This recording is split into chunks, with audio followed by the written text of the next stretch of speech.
The floodwaters had stilled. The resonance field stabilized. But the ark did not settle on a shore. It rested in a valley carved by divine design, a cradle of layered sediment, an entangled light, known only as the Valley of the Shell. This shell was not crafted but grown, shaped over millennia by volcanic arcs and the breath of pre-Edenic winds, curved just right to fit the curvature of the ark's hull. To those who beheld it, it looked like the ark had fallen home. Here, the ark's resonance pulsed outward for the first time since the flood began, and the surviving family emerged. Noah's kin, weary and woven in with the harmonics of the tree, stepped onto land not as refugees, but as vessel-born stewards. Each bore within them a fragment of instruction, a musical blueprint stored by proximity to the Cherubin Stones. But not all who walked from the ark were human. There was one whose story no timeline had written in advance.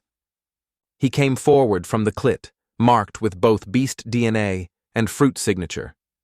Not the tree of life, but the tree of knowledge. His skin was furred, his eyes reflective of both sorrow and surprise. He moved with memory of climbing before he'd learned to stand. He was Tarzan, the adopted son of Noah, born of evolution and miracle both.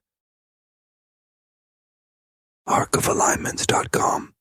Watch the whole series for free there right now. Tarzan had partaken of a single fruit that grows once every 5,000 to 10,000 years, a fruit not replicated, only summoned by dimensional need. The tree does not feed by season, it feeds by task. When the flood came, this singular fruit ripened not for a man, but for a beast, one whose fate would mend the gap between brute and soul.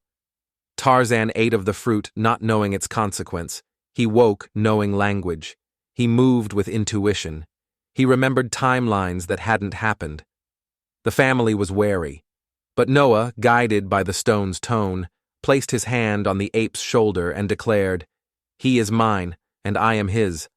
Let no other name bind him but son." The gate of the ark was thus opened, not just physically, but spiritually. From that day forward, the boundary between beast and human within the valley blurred.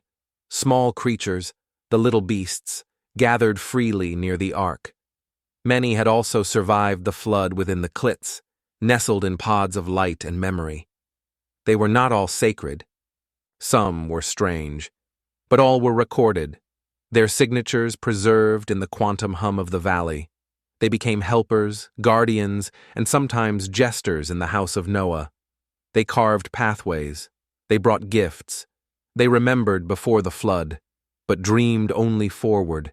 And in the center of it all stood the ark itself. Not a palace, not a monument. This ark house was made of wood, not sacred by its material, but by its survival. Every plank, every beam still bore the marks of Noah's hands, the soot of early stables, the stains of spilled sap. It was not rebuilt, it was lived in. Its walls echoed the flood. Its frame held the blueprint of civilization. Noah sat each night on its front step, flanked by his sons, some born of Eve's seed, others of Eden's quantum bloom. Around them, beasts danced in spirals. The gate remained open, and the Lord's lens flickered once more. The flood had passed. The house had held. Now came the choice of paths. Like the video. Subscribe for future transmissions. New revelations are uploaded all the time. You can watch the entire Arc of Alignments saga now at arcofalignments.com. Stay aligned. Stay aware. Stay quantum. I'm Satoshi Nakamoto, and you just crossed the event horizon.